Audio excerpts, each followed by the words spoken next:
Bueno, decía que para mí, desde luego, es una enorme satisfacción estar aquí hoy entre todos ustedes en esta jornada organizada por el Colegio Oficial de Graduados Sociales de España, en el marco de nuestra universidad, y sobre todo por el placer y el orgullo que me produce presentar al profesor Palomeque, que es la figura encargada de esta conferencia de clausura de la jornada. Yo creo que presentar al profesor Palomeque en la Universidad de Salamanca y ante los graduados sociales, pues primero es innecesario y segundo es casi un ejercicio de atrevimiento, ¿no? Sería él, en todo caso, el que me tendría que presentar a mí. El profesor Palomeque ha sido catedrático, es catedrático de Derecho del Trabajo y de la Seguridad Social en esta universidad desde hace más de 4 décadas. Yo podría estar nombrando sin fin un montón de méritos que jalonan su trayectoria académica, pero me voy a conformar con señalar que, además de ser el director de una de las revistas más prestigiosas en este momento, es la cabeza de una escuela científica, y esto son palabras mayores. Yo creo que las personas que pertenecemos a su órbita de conocimiento dentro del área, pues compartimos, digamos, una fundamentación común de la disciplina, una manera de entenderla, una metodología de acercamiento al conocimiento, a la interpretación, a la elaboración y hasta a la docencia, ¿no?, del derecho del trabajo y de la seguridad social.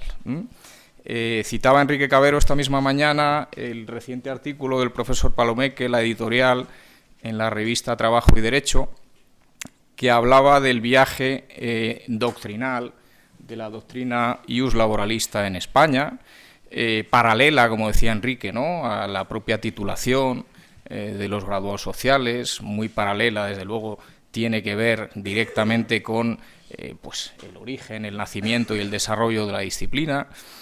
Y ahí el profesor Palomeque habla básicamente de 3 generaciones de ius laboralistas en España. Hay una primera generación de los grandes tratadistas que ponen, digamos, los fundamentos básicos del contrato de trabajo como negocio jurídico autónomo, ¿no?, frente al arrendamiento de servicios. Bueno, pues ahí se ponen los fundamentos, lógicamente, de toda la dogmática jurídico-laboral, de la propia construcción técnica del derecho de la seguridad social, etcétera. Y después viene una segunda generación. El profesor Palomeque habla de, digamos, bueno, pues los desbrozadores, ¿no?, institucionales del derecho del trabajo, ¿no?, que son los que hacen, digamos, una relectura, ¿no?, a la luz de la Constitución española, de toda la dogmática jurídico-laboral y se encargan sobre todo de la construcción del derecho sindical, ¿no? Bueno, pues dentro de esa generación, evidentemente, el profesor Palomeque es una figura destacadísima, ¿no?, destacadísima. Es una de las grandes voces y de las grandes mentes que han contribuido decisivamente, me parece, a la elaboración doctrinal del derecho del trabajo postconstitucional en España. Después ya viene o venimos una tercera generación, que somos los que nos hemos ido encargando de las ramas de este árbol, ¿no?, de alguna manera. Lo dice el profesor Palomeque en esta editorial de manera muy elegante. Los demás nos hemos ido de algún modo por las ramas, ¿no? Bueno, pues nadie mejor, creo yo, que el profesor Palomeque para hablar del estado de salud del derecho del trabajo en el momento presente.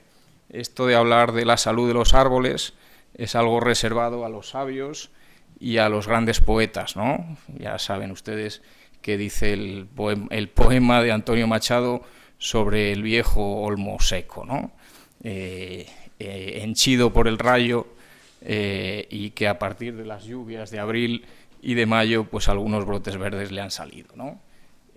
Muchas gracias por su asistencia y cuando quieras, querido Carlos.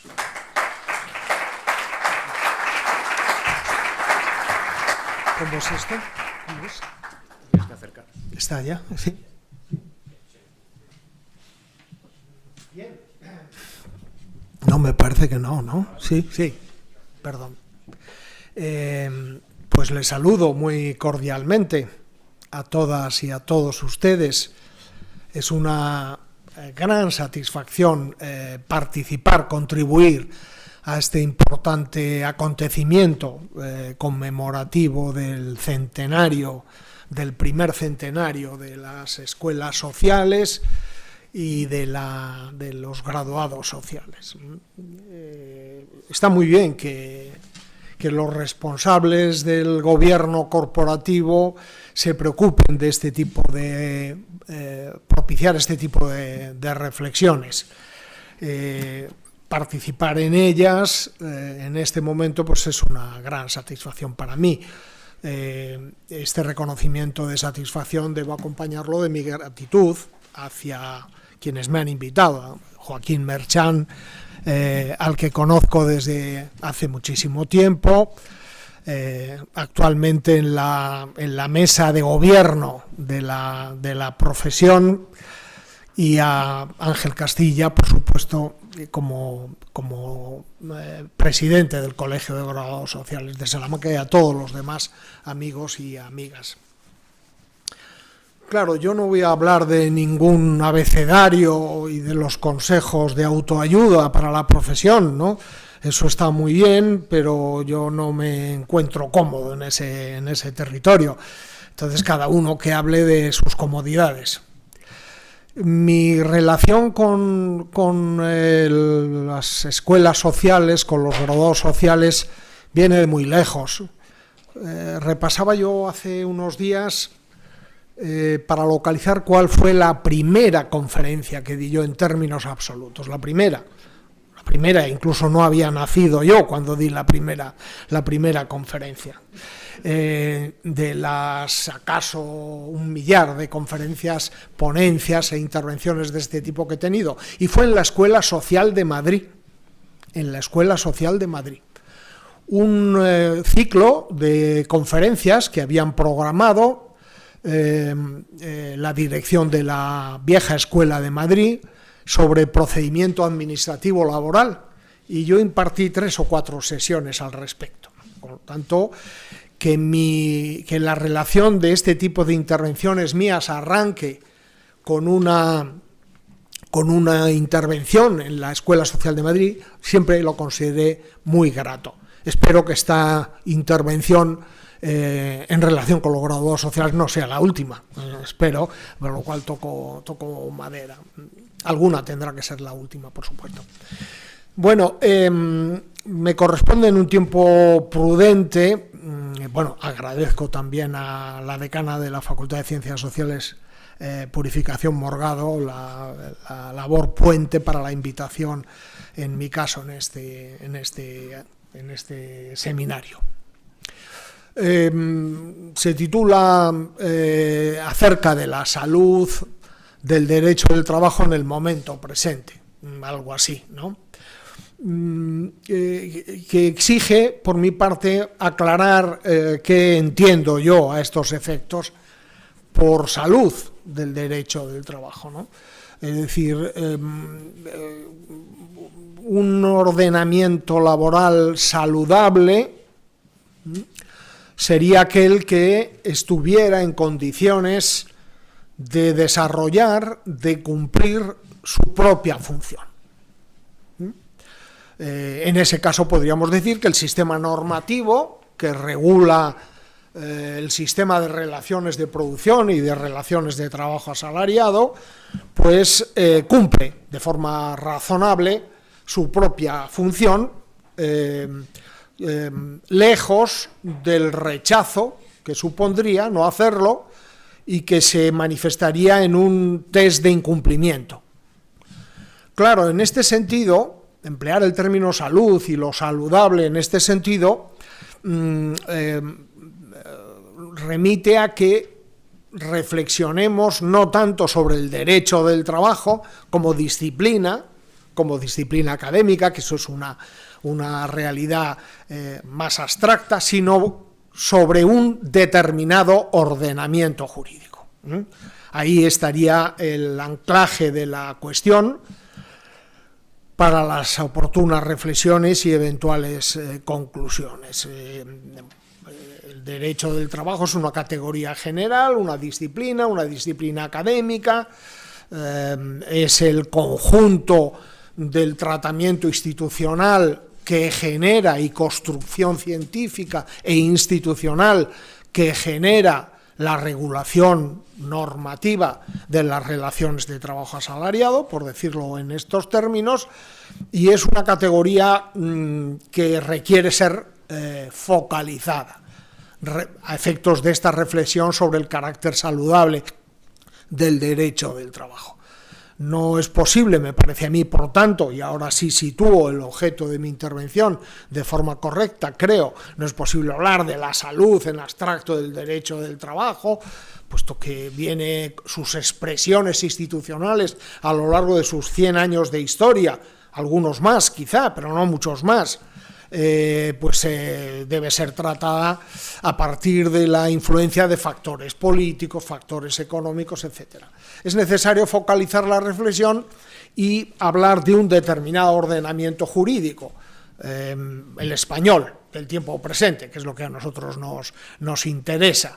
Bien, en este sentido. Lo cual remite a plantearse la pregunta de si el derecho del trabajo hoy cumple la misma función para la que nació históricamente, ¿no? La razón de ser, es decir, la construcción de un cuerpo normativo e institucional funcional al nuevo sistema de producción de bienes y servicios que introduce el capitalismo industrial. No le servía al capitalismo industrial las construcciones precedentes propias del sistema mercantilista, ni las categorías jurídicas generales, y por tanto aquí arranca la construcción de una nueva realidad, que se ha producido esta construcción de forma acelerada en este pequeño espacio de tiempo.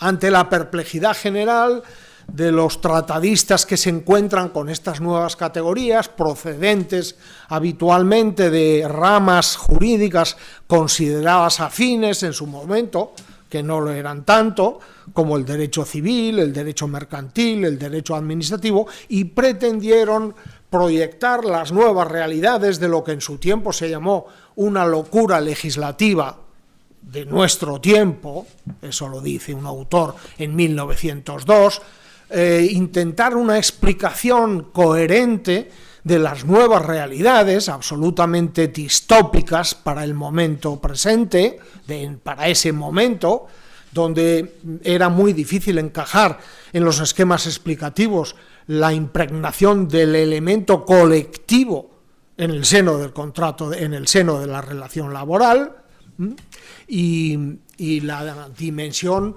política fundamental a que responde el ordenamiento jurídico laboral como instrumento de legitimación principal del sistema político. Bueno, estas categorías no están en condiciones de ser subsumidas con arreglo a las viejas construcciones previas al capitalismo industrial, ¿no? Ni mucho menos acudiendo a las explicaciones procedentes del derecho romano, que es lo que hacían los viejos tratadistas. En este sentido, se encuentran las nuevas explicaciones en un contexto completamente diverso al respecto. Bien, el ordenamiento laboral, los ordenamientos laborales han cambiado mucho en su corta vida, en su corta longevidad hasta el momento presente, porque ha cambiado sobremanera el sistema económico, porque ha cambiado radicalmente. Es el mismo sistema económico desde el punto de vista cualitativo, que se basa en el intercambio de trabajo por salario, en términos de libertad, pero ha cambiado el sistema productivo, ha cambiado el empleo, ha cambiado el trabajo en el sentido de actividad humana y de prestación del contrato, ha cambiado la organización de la empresa, ha cambiado la empresa, ha cambiado. Y hay un debate importante en este contexto para reflexionar sobre si el derecho del trabajo que conocemos pues está en condiciones de ser funcional a la nueva fisonomía del sistema económico y su desarrollo, ¿no? Y hay un debate científico importante, desde quienes piensan que el derecho del trabajo debería aproximarse al punto donde partió, del viejo derecho civil, del derecho de obligaciones y contratos, a ser un instrumento normativo regulador de la actividad laboral de la persona, con independencia de la distinción entre por cuenta ajena, por cuenta propia del trabajo, etcétera, etcétera. Con lo cual es lícito plantearse si el ordenamiento laboral en tiempo presente cumple la misma función que cuando nació, porque tiene un origen causal. No es una veleidad de legisladores, su origen, la promulgación de las primeras leyes obreras, que es de donde arranca todo, sino que responde a un proceso causal claro, y que es necesario definir, y que yo no voy a hacer ahora. Podríamos decir como conclusión, saltándonos con una elipsis histórica, que el ordenamiento laboral, el derecho del trabajo en el tiempo presente, en España y fuera de España, cumple cualitativamente la misma función. Es decir, es una estructura institucional que facilita el funcionamiento de las relaciones de producción, la relación de trabajo asalariado, que es el objetivo de la regulación del derecho del trabajo, es la cobertura institucional de las relaciones de producción, de la manifestación principal de las relaciones de producción. Son las dos caras de la misma moneda, están condenados a navegar juntos, y una estructura normativa que fuese disfuncional para el funcionamiento de las relaciones de producción sería inefectiva. Esa es la primera función que debe cumplir y que cumple el derecho del trabajo: ofrecer el cauce institucional para el funcionamiento de las relaciones de producción, puesto que relaciones de producción y relaciones de trabajo asalariado son las dos caras de la misma moneda. Y además cumple, y debe hacerlo, una función de carácter más político, que es ofrecer un elemento de tutela, de legitimación del sistema en general, de donde viene al derecho del trabajo su carácter originario de una pieza que pretende la compensación parcial de desigualdades en el seno de la relación laboral. Los contratantes son iguales ante la ley, pero no son iguales, los contratantes de la relación laboral no son iguales desde el punto de vista de los poderes contractuales y de la posición que cada uno de ellos adopta en esta estructura bilateral, que es un reflejo de la posición que ocupan en el sistema de producción de bienes y servicios. Por tanto, lo que los clásicos denominaron carácter tutelar o tuitivo del derecho del trabajo es un elemento consustancial al derecho del trabajo, porque le ofrece la función política que desarrolla. Una cosa es la función que desarrolla de legitimación política y otra segunda es cómo lo lleva a cabo. Y el cómo lo lleva a cabo es la expresión histórica de cada ordenamiento, y está condicionada esta función por factores políticos, por factores económicos, etc. No es lo mismo el derecho del trabajo del régimen político autoritario que de la democracia propia del Estado de Derecho, no es lo mismo el derecho del trabajo de la crisis económica que de la expansión económica, etc. De tal manera que una cosa es la función y otra cosa es cómo se lleva a la práctica. En el momento presente, el sistema social presenta, me parece a mí, varios rasgos que necesitan ser aclarados para poder seguir reflexionando. Sin la constancia de los mismos, sin la valoración de la incidencia de cada uno de ellos, que además se presentan imbricados entre sí, pues no podríamos entender realmente cuál es la posición del ordenamiento laboral en el sistema social, que es de lo que estoy hablando. No estoy hablando del contenido interno del ordenamiento laboral, sino de la posición que adopta dentro del sistema social. Todas estas referencias, caracterizaciones, a mi juicio, del sistema social presente, por ejemplo, en nuestro país, en el tiempo más actual, se ha dicho que el desarrollo del sistema económico se caracteriza en la actualidad frente al viejo modelo de industrialización y de la etapa fordista de organización económica.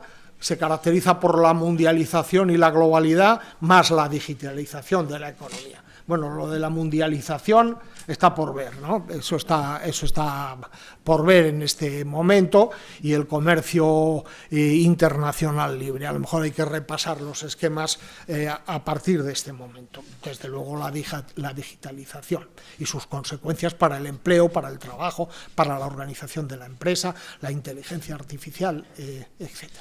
Bueno, si todas estas caracterizaciones, a mi juicio, del sistema social en el que opera el ordenamiento laboral, en el que opera el derecho del trabajo, se tuvieran que reducir a unas pocas, yo diría que son tres.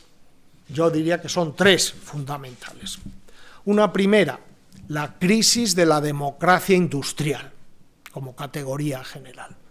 Es decir, la pérdida de valor de elementos centrales que tienen que ver con la participación, con el diálogo, con las formas tradicionales de representación en la empresa, etcétera, etcétera. Y esta crisis de la democracia industrial, el concepto de democracia industrial se produce, se alumbra como consecuencia del peso de la industria en el sistema económico. Ya no es el sector más importante, la industria, en el sistema económico. Por eso se dice que estamos transitando de un modelo de industrialización a un modelo de digitalización. No es que la industrialización, ni muchísimo menos clásica, haya desaparecido, el trabajo en cadena, la división clásica del trabajo, pero estamos en un proceso de tránsito. Quizá nos falte la perspectiva para empeñar diagnósticos firmes. La explicación de esta crisis de la democracia industrial, a mi juicio, se debe a que predomina en el tiempo presente el peso del capital financiero frente al capital productivo en las empresas.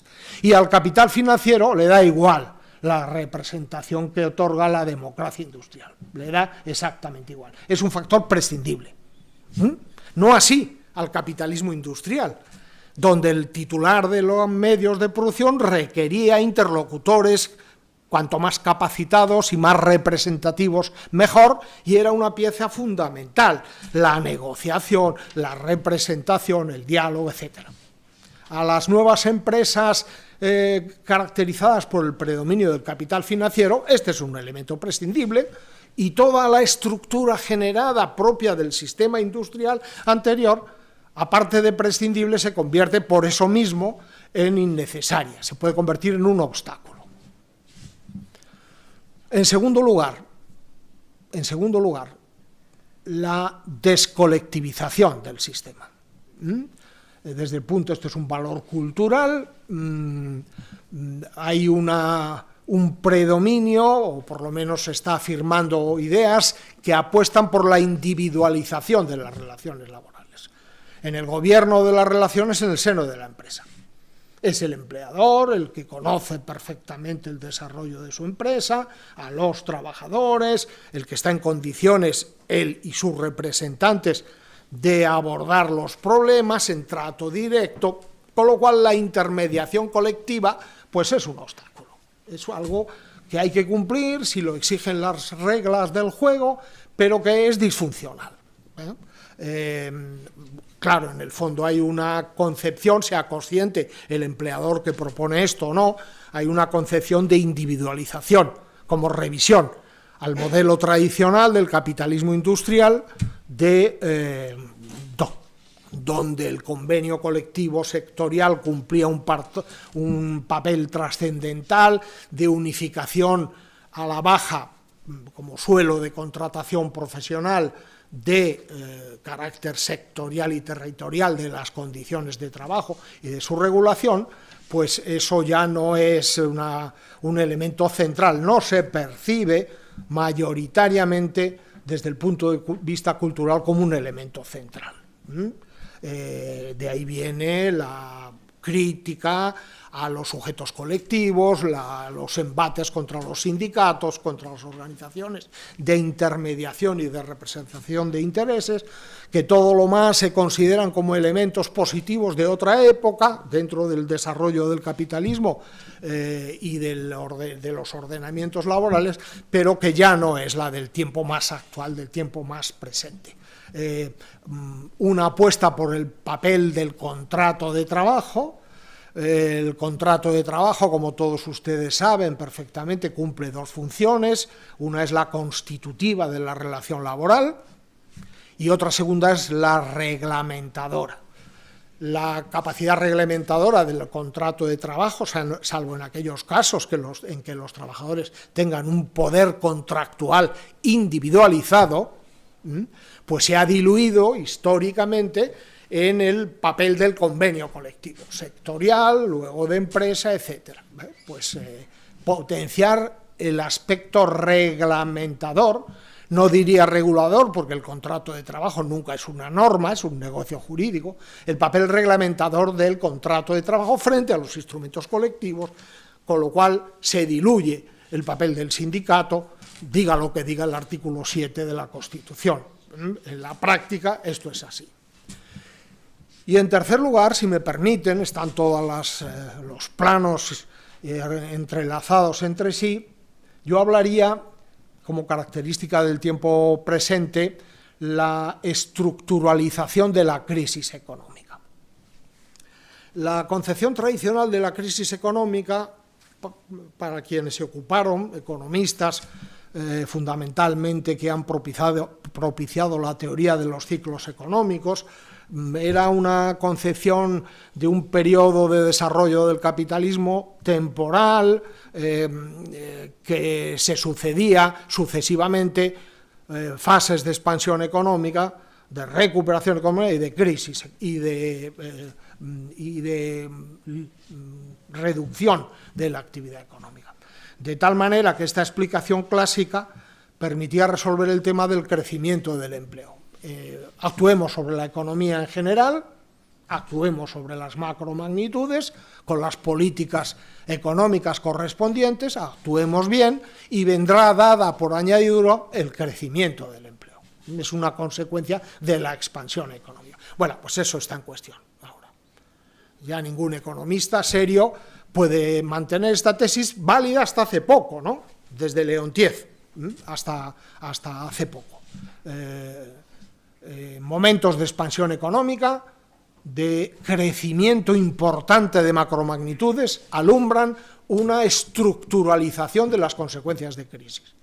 No hay crisis económica, no la hay, pero se han compartimentalizado los elementos propios de la crisis que pasan a ser estructurales. El desempleo, las fases de expansión económica coexisten en el presente con volúmenes muy importantes de desempleo estructural que ya no tiene que ver con la oscilación de los ciclos.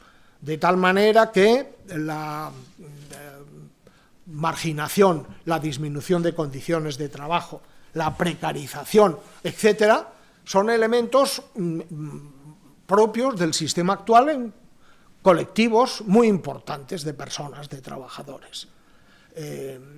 Con lo cual obliga a la corrección de la trayectoria de las políticas de empleo y debe obligar también a la interpretación de este asunto. Bueno, ¿cómo se sitúa el ordenamiento laboral español del tiempo presente? Pues ante esta situación, pues no muy bien, desde mi modo de ver, ¿no? Contemplando todo esto, no muy bien. Yo creo que presenta tres déficits, por decirlo en estos términos, ¿no? Tres crisis de representatividad. Una primera, que tiene que ver con el ámbito de aplicación y que tiene que ver con la centralidad del ordenamiento laboral. Claro, el derecho del trabajo y la regulación de las relaciones de trabajo asalariado se han concebido como un instrumento de regulación de la totalidad, del conjunto, de la totalidad de las relaciones laborales que sostienen el sistema productivo. Si no es así, y no es así, y cada vez es menos así, pues la situación plantea un problema que tiene que ver, claro, con el ámbito de aplicación de la ley laboral, por decirlo así, que está en condiciones de convertir en no explicativo el papel funcional del derecho del trabajo dentro del sistema general del sistema productivo.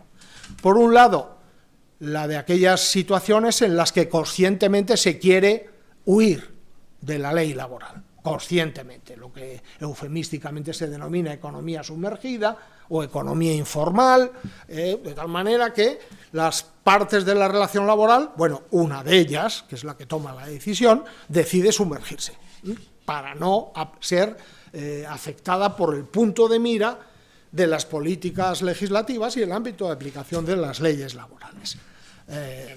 ¿A cuánto asciende esto? Bueno, en las economías de capitalismo maduro, desarrollado, en las economías en transición, que son economías duales, el derecho del trabajo es representativo de una minoría de las relaciones laborales, lo que los economistas han llamado economías duales, ¿no? En Brasil, pues ¿cuál será el grado de cobertura de la ley laboral? Pues no lo sé, pero a lo mejor el 10%, una cosa así. El resto funciona al margen. Lo que ellos llaman eufemísticamente, claro, pues si lo llamaran de otra manera, pues sería catastrófico. No me refiero a esa situación, que tiene que ver con el desarrollo del Estado, con el papel de los poderes públicos, con la madurez de las instituciones políticas, de la democracia, sino en los sistemas desarrollados de capitalismo maduro. En España, en Europa, ¿a dónde alcanza la cuantificación de la economía informal? Pues no sé, no hay estadísticas de eso. Leía yo un informe hace poco de la OCDE que lo cifra en un 30%. En un 30%. El 30% de las relaciones laborales y de las relaciones de producción en Europa, en los países considerados, está fuera del ámbito de la localización que permite la aplicación del ámbito de las leyes laborales. Tremendo, cada vez se percibe menos, quizá porque es un instrumento normativo complejo, considerado por muchos dentro de esta concepción de la descolectivización disfuncional, que se predica la vuelta al esquema elemental del intercambio de las prestaciones propias del Código Civil, por lo que sea, la sumersión, la inmersión. Pero no para ver los corales y los pececillos que funcionan por debajo de la superficie, sino para evitar la aplicación del ordenamiento laboral. Si es el 30%, deberíamos estar preocupados en países como el nuestro, no en los países de economía dual, ¿no? Claro, cuando hablas en foros americanos y preguntas cuál es la tasa de cobertura de la negociación colectiva, es decir, el conjunto de relaciones laborales que están dentro del ámbito de algún convenio colectivo, pues no pasan del 10%, limitado a las empresas multinacionales y a las empresas públicas, todo lo demás. Claro, la negociación colectiva se basa en una generalización de su ámbito de cobertura. ¿Cuánto estará en España la tasa de cobertura de la negociación colectiva?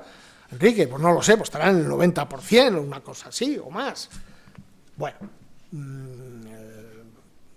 y luego está la exclusión discutida, que esa está muy de moda, la exclusión discutida. No, esto no es una relación laboral, no me sumerjo, no me meto debajo del agua, pero comparezco, pero no, esto no es así, a través de operaciones de ingeniería jurídica, acudiendo a figuras del trabajador autónomo, etcétera. Claro, esto es una labor propia de los tribunales, declarar la naturaleza de la relación a efecto de la imputación del ámbito del derecho del trabajo. Pero está en cuestión Ese es un asunto que está en cuestión. No les recuerdo a ustedes la actualidad de los temas que obligan a procedimientos complejísimos y que yo no acabo de ver, que son las laboralizaciones legislativas, ¿no? Se han laboralizado legislativamente los riders. Pero bueno, si eso eran ya relaciones laborales, si no, que lo diga el juez. ¿Y cuánto? Cada vez que haya un tema dudoso, se va a propiciar una intervención legislativa que laboralice, que diga que... Bueno, ese es un problema importante que tiene que ver con lo que yo llamaría disfunción reguladora. Una segunda, que los cuerpos normativos laborales en los países europeos proceden de los viejos códigos, de los viejos patrones normativos, de la industrialización capitalista. Ahí están. Si miramos la regulación del contrato de trabajo en el Estatuto de los Trabajadores, las huellas históricas de un modelo de concepción del capitalismo industrial, pues están ahí. Y todo lo demás exhiben remiendos, cicatrices de intervenciones legislativas posteriores. No hay una concepción integral de los cuerpos reguladores. En España, ustedes lo saben mejor que yo, probablemente sea difícil en determinadas ocasiones localizar el precepto aplicable, lo que dice a un supuesto concreto, en términos especiales, lo que dice mucho sobre la bondad de la técnica legislativa, sobre el estado de los cuerpos laborales, sobre la necesidad de un tratamiento al respecto. Ya no es el modelo ese que se ve ahí por las costuras en el título primero del Estatuto de los Trabajadores, del trabajador varón a tiempo completo para realizar una sola tarea. Bueno, no es así, pero de ahí procede y no se han hecho retoques centrales. Y por último, y sería la última reflexión, a esto le llamaría una disfunción normativa, en sentido estricto, y una tercera y última que tiene que ver con la función política del derecho del trabajo, el famoso equilibrio, que no está promulgado en ningún lugar, no está identificado. El derecho del trabajo se basa, si no se basa en eso, dejará de ser, y no sé si cumplirá su función o no.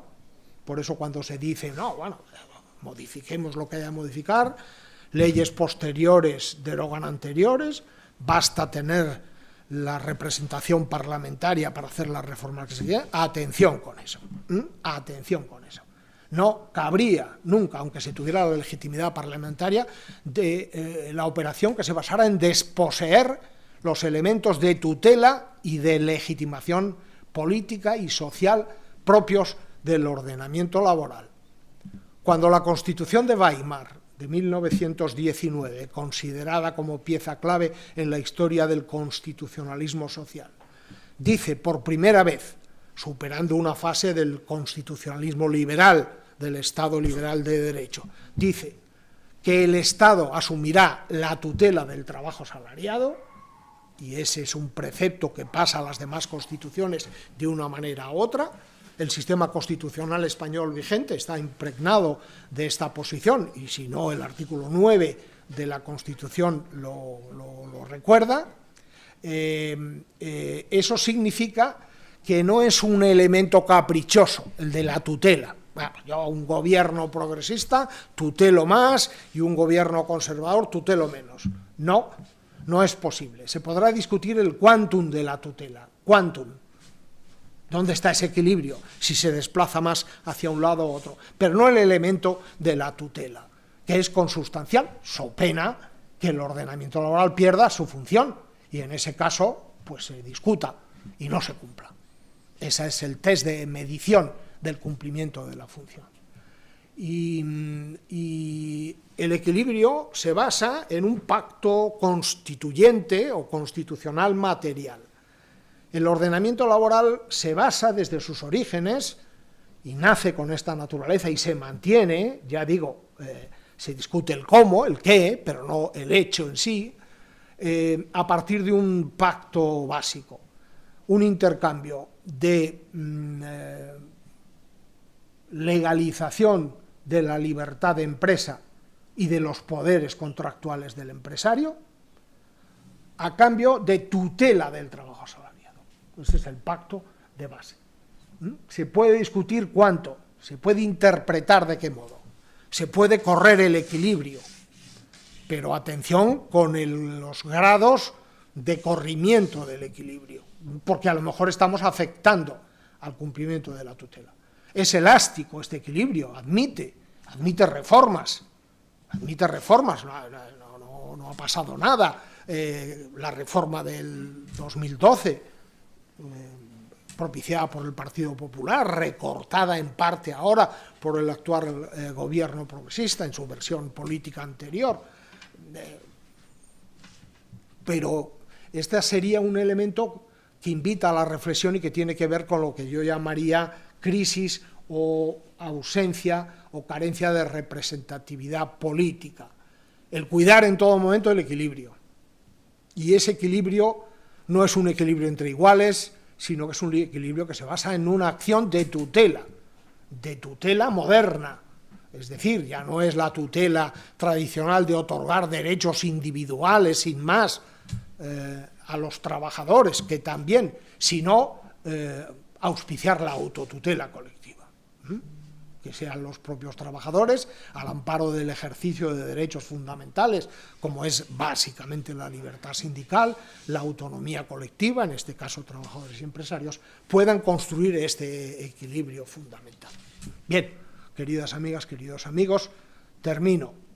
Así veo yo el asunto en el momento presente.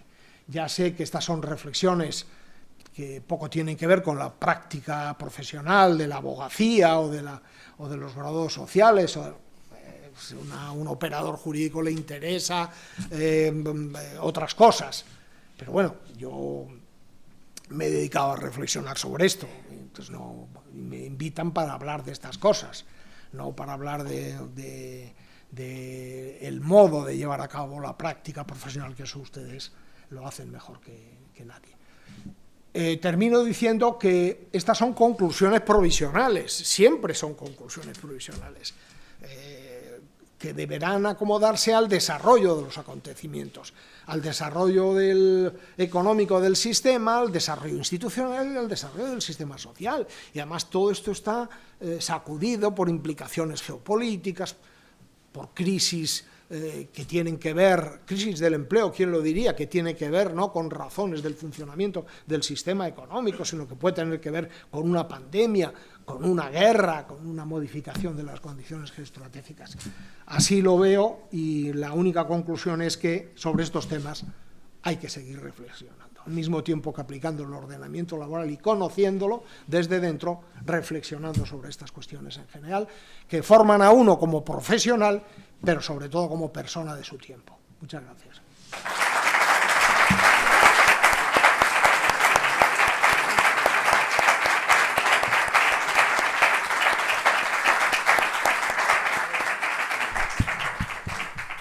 Bueno, muchísimas gracias, profesor Palomeque. Muchas gracias, querido a ti Carlos, por la presentación. Por esta disertación absolutamente sugerente, ¿no?, sobre las amenazas, los desafíos que presentan las dinámicas actuales de funcionamiento de la economía, la desglobalización, la transición digital, la financiarización de la economía, todos estos desafíos que amenazan, desde luego, la salud del derecho del trabajo en el presente, en España y en todo el contexto europeo, desde luego. En fin, volviendo con el poeta, seguramente el árbol está henchido por el rayo, pero esperemos que no por su mitad podrido, como decía el poeta sevillano, ¿no? Y esperemos también que las aguas de abril, que son muchas, y el sol de mayo, pues hagan brotar las hojas verdes de nuevo en el seco olmo, ¿no? Bueno, como decía, la disertación del profesor Palomeque ha sido altamente sugerente, y yo espero que a partir de aquí, pues cualesquiera de ustedes puedan plantear cualquier duda, cualquier reflexión a la que enseguida el profesor Palomeque pues les dará cumplida respuesta, seguramente más allá de lo que ustedes puedan esperar. Gracias, ¿Alguien? Gracias, Jesús. ¿Alguien quiere tomar la palabra? Vamos mal de tiempo. No hay ninguna petición de palabra. Bueno, pues en ese caso, pues dar por concluido el acto. Me gustaría aprovechar este colofón final simplemente, ¿sí? Hay clausura, sí, me refiero a la conferencia. Me refiero a clausurar la conferencia agradeciendo al Colegio Oficial de Graduados Sociales de España, al propio Colegio Oficial de Salamanca, su presidente y vicepresidente, pues el hecho de que cuenten siempre con este Departamento de Derecho del Trabajo y de la Seguridad Social y Trabajo Social, perdón, que está a su entera disposición. De hecho, pues esta es una de las razones de mi presencia aquí, ¿no? Hacer ver la absoluta disponibilidad de nuestro departamento para todas vuestras actividades, para todas vuestras iniciativas. Pues aquí estamos, podéis contar con nosotros. Muchas gracias.